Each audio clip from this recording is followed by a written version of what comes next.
Chapter 8. Mrs. Bolton also kept a cherishing eye on Connie, feeling she must extend to her female and professional protection. She was always urging her ladyship to walk out, to drive to Outhwaite, to be in the air. For Connie had got into the habit of sitting still by the fire, pretending to read, or to sew feebly, and hardly going out at all. It was a blowy day soon after Hilda had gone that Mrs. Bolton said, "Now why don't you go for a walk through the wood and look at the daffs behind the keeper's cottage? They're the prettiest sight you'd see in a day's march. And you could put some in your room. Wild daffs are always so cheerful looking, aren't they?" Connie took it in good part, even daffs for daffodils. Wild daffodils! After all, one should not stew in one's own juice. The spring came back. Seasons return, but not to me returns day, or the sweet approach of even or morn. And the keeper, his thin, white body, like a lonely pistil of an invisible flower. She had forgotten him in her unspeakable depression. But now something roused. Pale beyond porch and portal. The thing to do was to pass the porches and the portals. She was stronger, she could walk better. And in the wood the wind would not be so tiring as it was across the park, flattening against her. She wanted to forget the world, and all the dreadful carrion-bodied people. "You must be born again. I believe in the resurrection of the body. Except a grain of wheat fall into the earth and die, it shall by no means bring forth. When the crocus cometh forth, I too will emerge and see the sun." In the wind of March, endless phrases swept through her consciousness. Little gusts of sunshine blew, strangely bright, and lit up the celandines at the wood's edge. Under the hazel rods, they spangled out bright and yellow. And the wood was still, stiller, but yet gusty with crossing sun. The first windflowers were out, and all the wood seemed pale with the pallor of endless little anemones, sprinkling the shaken floor. The world has grown pale with thy breath. But it was the breath of Persephone this time. She was out of hell on a cold morning. Cold breaths of wind came, and overhead there was an anger of entangled wind caught among the twigs. It too was caught and trying to tear itself free, the wind, like Absalom. How cold the anemones looked, bobbing their naked white shoulders over crinoline skirts of green. But they stood it. A few first bleached little primroses, too, by the path, and yellow buds unfolding themselves. The roaring and swaying was overhead, only cold currents came down below. Connie was strangely excited in the wood, and the color flew in her cheeks and burned blue in her eyes. She walked ploddingly, picking a few primroses and the first violets that smelled sweet and cold, and she drifted on without knowing where she was, till she came to the clearing at the far end of the wood, and saw the green-stained stone cottage, looking almost rosy, like the flesh underneath a mushroom, its stone warmed in a burst of sun. And there was a sparkle of yellow jasmine by the door, the closed door. But no sound, no smoke from the chimney, no dog barking. She went quietly round to the back, where the bank rose up. She had an excuse to see the daffodils. And they were there, the short-stemmed flowers, rustling and fluttering and shivering, so bright and alive, but with nowhere to hide their faces as they turned them away from the wind. They shook their bright, sunny little rags in bouts of distress. But perhaps they liked it really. Perhaps they really liked the tossing. Constance sat down with her back to a young pine tree that swayed against her with curious life, elastic and powerful, rising up. The erect, alive thing with its top in the sun. And she watched the daffodils turn golden, in a burst of sun that was warm on her hands and lap. Even she caught the faint, tarry scent of the flowers. And then, being so still and alone, she seemed to get into the current of her own proper destiny. She had been fastened by a rope, and jagging and snarling like a boat at its moorings, now she was loose and adrift. The sunshine gave way to chill, the daffodils were in shadow, dipping silently. So they would dip through the day and the long cold night, so strong in their frailty. She rose, a little stiff, took a few daffodils, and went down. She hated breaking the flowers, but she wanted just one or two to go with her. She would have to go back to Ragby and its walls, and now she hated it, especially its thick walls. Walls, always walls.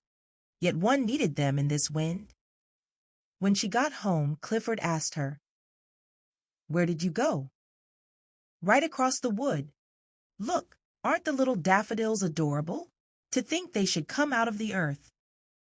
"Just as much out of the air and sunshine," he said.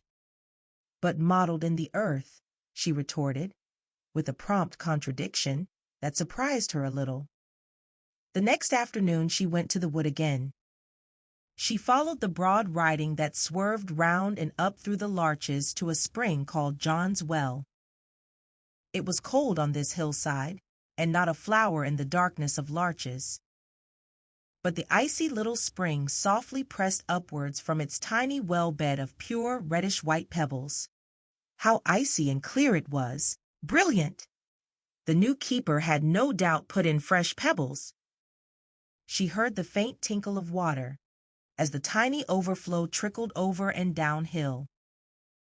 Even above the hissing boom of the larchwood that spread its bristling, leafless, wolfish darkness on the downslope, she heard the tinkle as of tiny water bells. This place was a little sinister, cold, damp. Yet the well must have been a drinking place for hundreds of years, now no more. Its tiny cleared space was lush and cold and dismal. She rose and went slowly towards home. As she went, she heard a faint tapping away on the right, and stood still to listen. Was it hammering, or a woodpecker? It was surely hammering. She walked on, listening.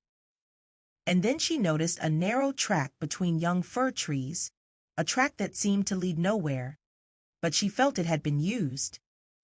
She turned down it adventurously, between the thick young firs, which gave way soon to the old oak wood. She followed the track, and the hammering grew nearer, in the silence of the windy wood, for trees make a silence even in their noise of wind.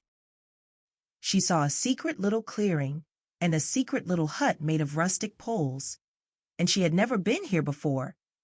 She realized it was the quiet place where the growing pheasants were reared. The keeper in his shirt sleeves was kneeling, hammering. The dog trotted forward with a short, sharp bark, and the keeper lifted his face suddenly and saw her. He had a startled look in his eyes. He straightened himself and saluted, watching her in silence as she came forward with weakening limbs. He resented the intrusion. He cherished his solitude as his only and last freedom in life. "I wondered what the hammering was," she said, feeling weak and breathless, and a little afraid of him, as he looked so straight at her. "I'm getting the coops ready for the young bards," he said, in broad vernacular. She did not know what to say, and she felt weak. "I should like to sit down a bit," she said.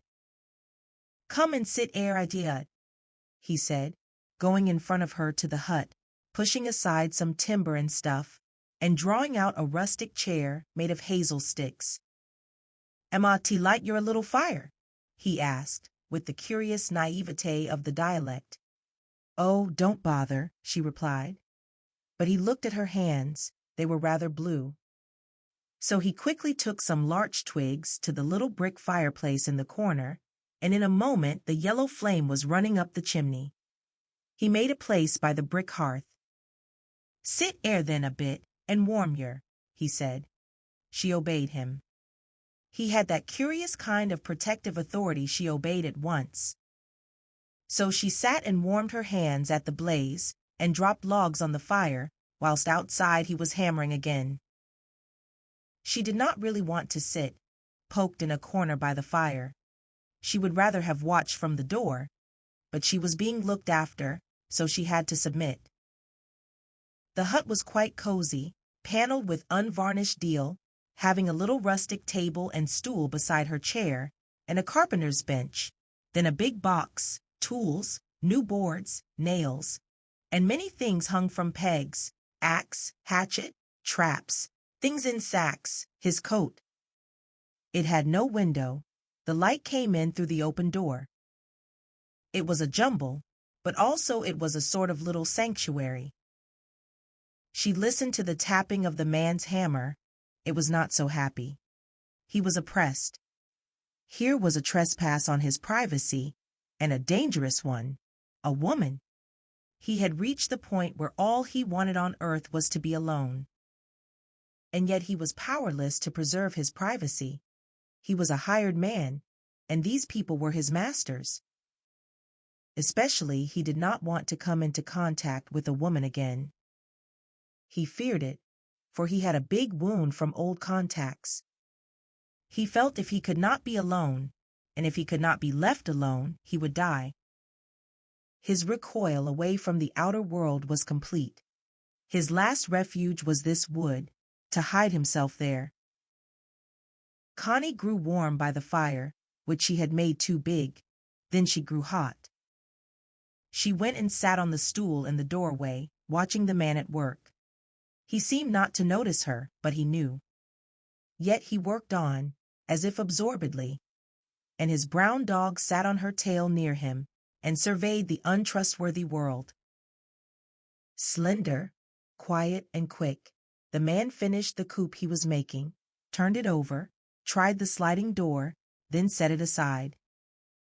Then he rose, went for an old coop, and took it to the chopping log where he was working.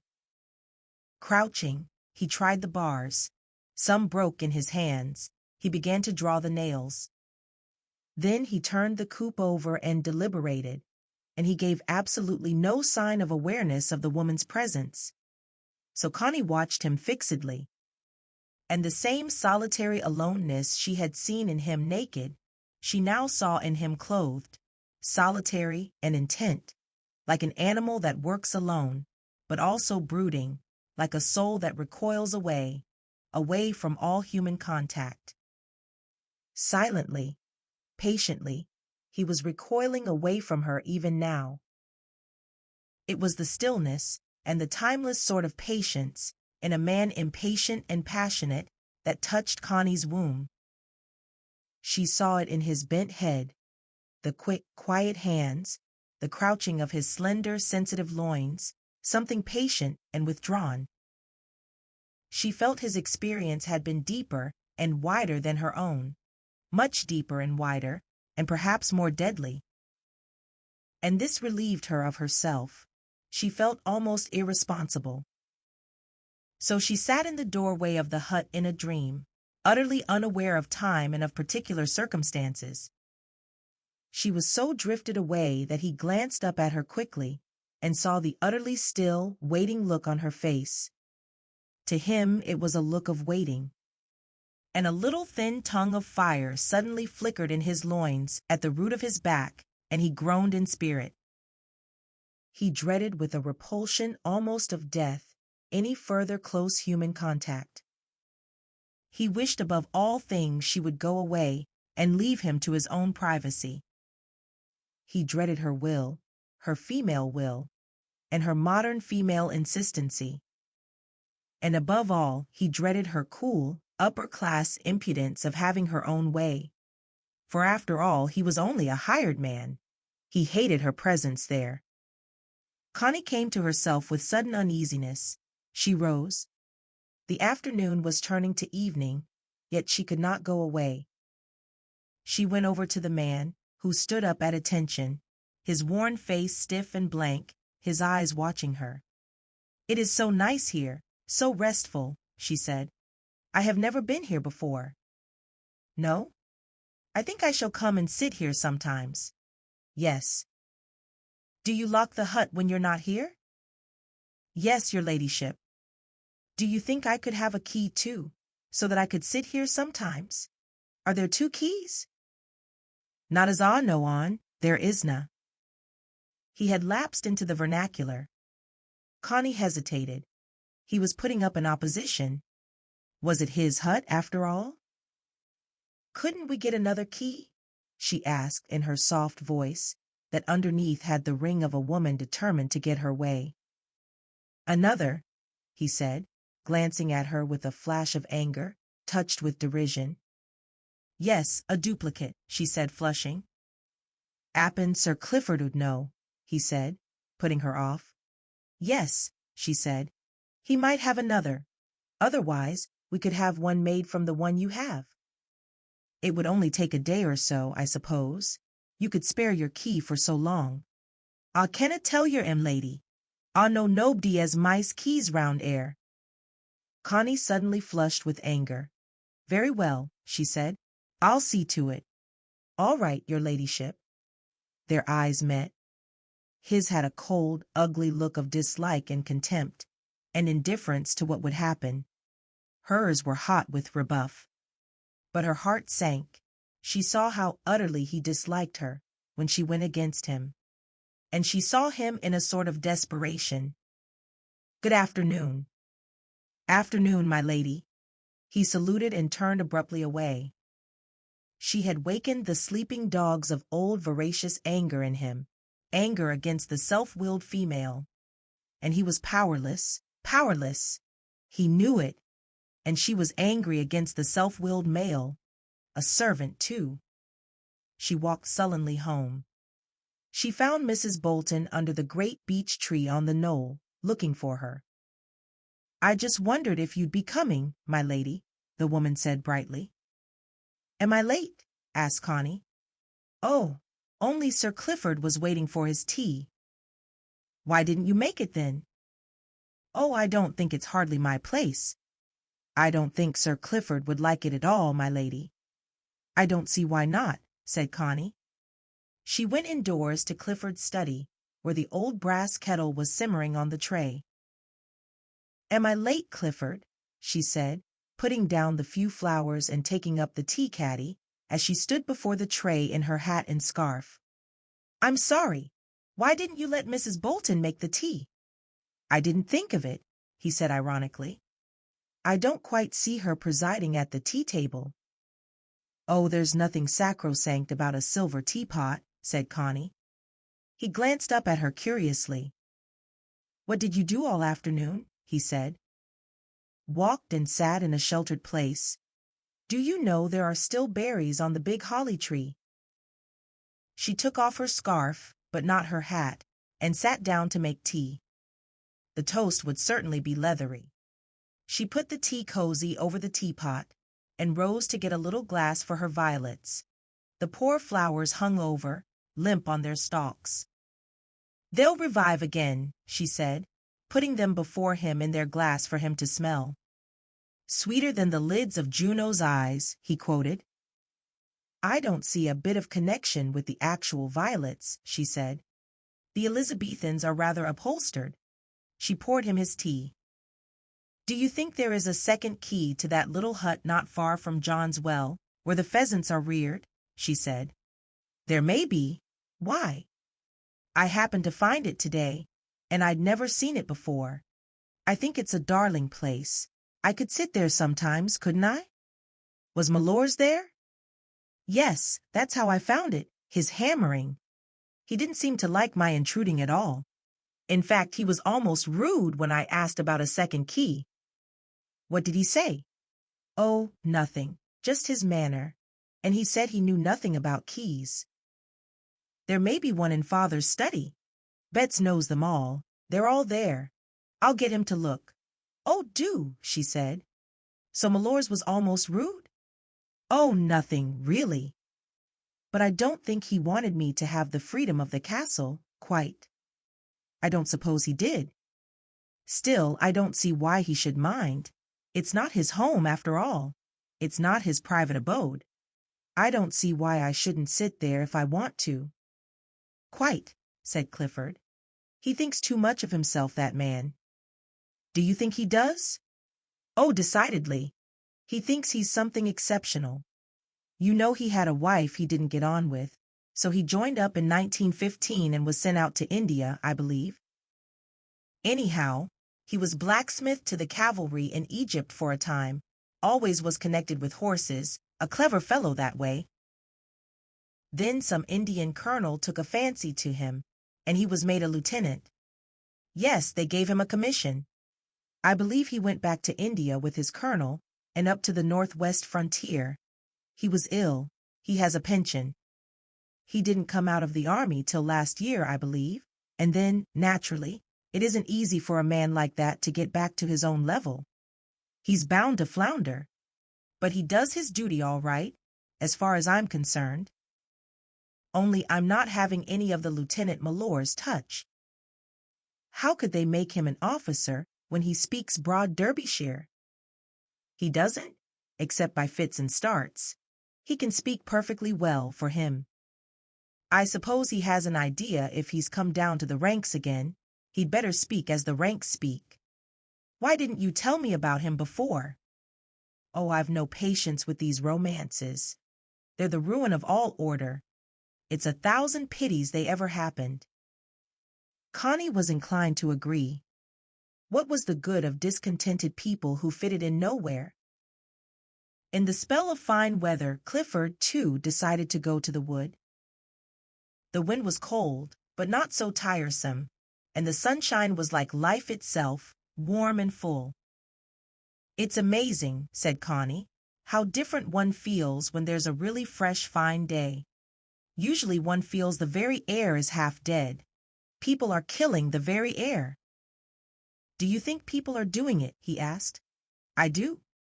The steam of so much boredom and discontent and anger out of all the people just kills the vitality in the air. I'm sure of it." "Perhaps some condition of the atmosphere lowers the vitality of the people," he said. "No, it's man that poisons the universe," she asserted. "Fouls his own nest," remarked Clifford. The chair puffed on. In the hazel copse catkins were hanging pale gold, and in sunny places the wood anemones were wide open, as if exclaiming with the joy of life, just as good as in past days when people could exclaim along with them. They had a faint scent of apple blossom. Connie gathered a few for Clifford. He took them and looked at them curiously. "Thou still unravished bride of quietness," he quoted. "It seems to fit flowers so much better than Greek vases." "Ravished is such a horrid word," she said. "It's only people who ravish things." "Oh, I don't know. Snails and things," he said. "Even snails only eat them, and bees don't ravish." She was angry with him, turning everything into words.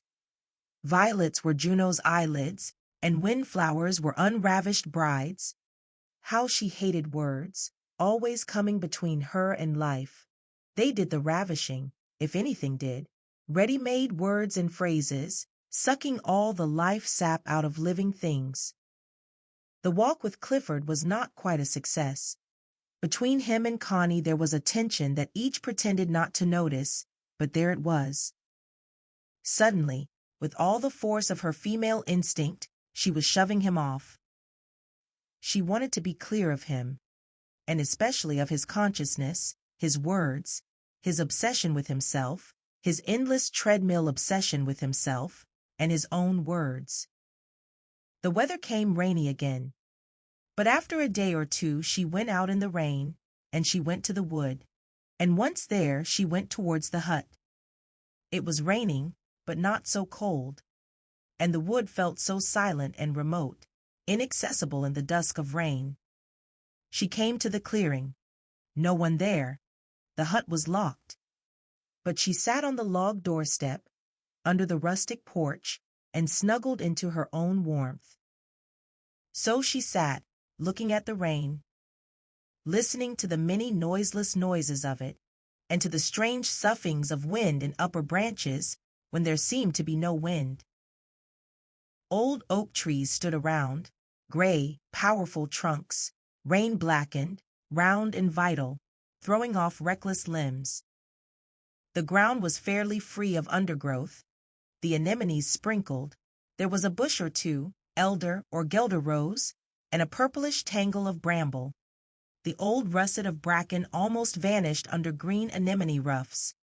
Perhaps this was one of the unravished places. Unravished. The whole world was ravished.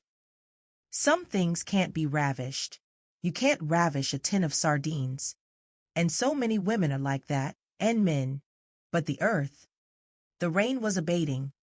It was hardly making darkness among the oaks any more. Connie wanted to go, yet she sat on.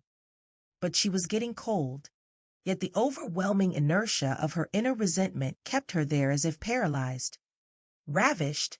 How ravished one could be without ever being touched. Ravished by dead words become obscene, and dead ideas become obsessions. A wet brown dog came running and did not bark, lifting a wet feather of a tail. The man followed in a wet black oilskin jacket, like a chauffeur, and face flushed a little. She felt him recoil in his quick walk when he saw her. She stood up in the handbreadth of dryness under the rustic porch. He saluted without speaking, coming slowly near. She began to withdraw.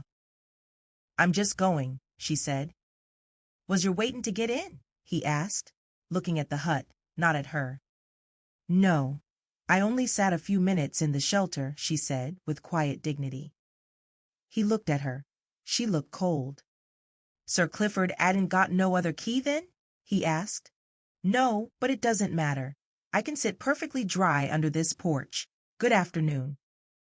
She hated the excess of vernacular in his speech. He watched her closely as she was moving away. Then he hitched up his jacket and put his hand in his breeches pocket, taking out the key of the hut.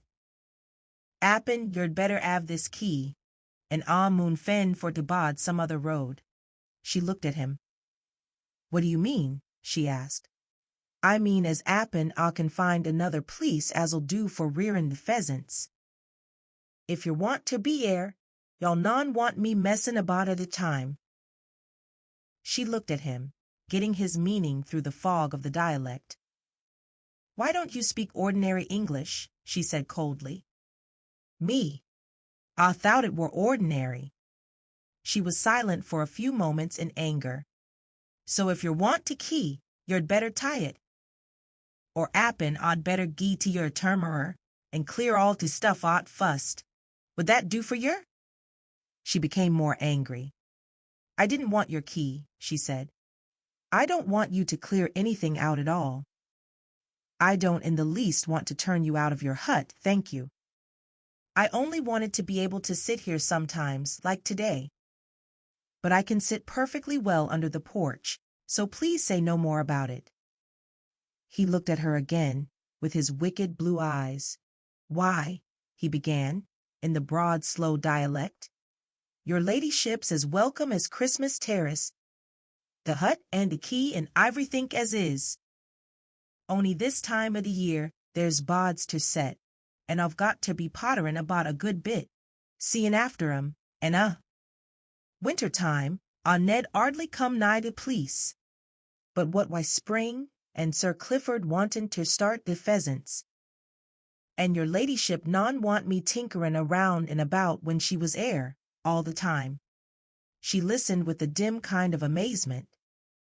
"Why should I mind your being here?" she asked. He looked at her curiously. "To nuisance on me," he said briefly, but significantly. She flushed. "Very well," she said finally. "I won't trouble you. But I don't think I should have minded at all sitting and seeing you look after the birds. I should have liked it. But since you think it interferes with you, I won't disturb you, don't be afraid. You are Sir Clifford's keeper, not mine." The phrase sounded queer, she didn't know why, but she let it pass. "Nay, your ladyship, it's your ladyship's own hut. It's as your ladyship likes and pleases every time. Yer can turn me off at a wick's notice. It were only—" "Only what?" she asked, baffled. He pushed back his hat in an odd comic way.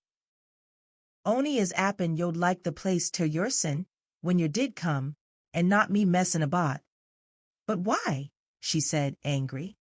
Aren't you a civilized human being? Do you think I ought to be afraid of you? Why should I take any notice of you and your being here or not? Why is it important? He looked at her, all his face glimmering with wicked laughter. It's not, your ladyship. Not in the very least, he said. Well, why then? She asked. Shall I get your ladyship another key then? No, thank you. I don't want it. I'll get it anyhow. We'd best have 2 keys to the place. And I consider you are insolent, said Connie, with her color up, panting a little. Nay, nay, he said quickly. Dunna yer say that. Nay, nay, I never meant nothink. I only thought as if you'll come ere, I as have to clear out, and it'd mean a lot of work setting up somewheres else. But if your ladyship isn't going to take no notice o' me, then it's Sir Clifford's ut, and everythink is as your ladyship likes. Everythink is as your ladyship likes and pleases, barrin' yer take no notice o' me, doin' the bits of jobs as I've got to do. Connie went away completely bewildered. She was not sure whether she had been insulted and mortally offended or not. Perhaps the man really only meant what he said, that he thought she would expect him to keep away, as if she would dream of it, and as if he could possibly be so important, he in his stupid presence. She went home in a confusion, not knowing what she thought or felt. Dive into Lady Chatterley's Lover with EchoTales Audiobooks, and unlock a deeper connection to D.H. Lawrence's timeless tale of passion and freedom. Enhance your experience and retention by pairing our narration with your choice of a physical or Kindle book. Ready for a transformative literary journey? Find your perfect format via the link in the description. Join us in rediscovering this classic. Read smarter, remember more. Get your copy now.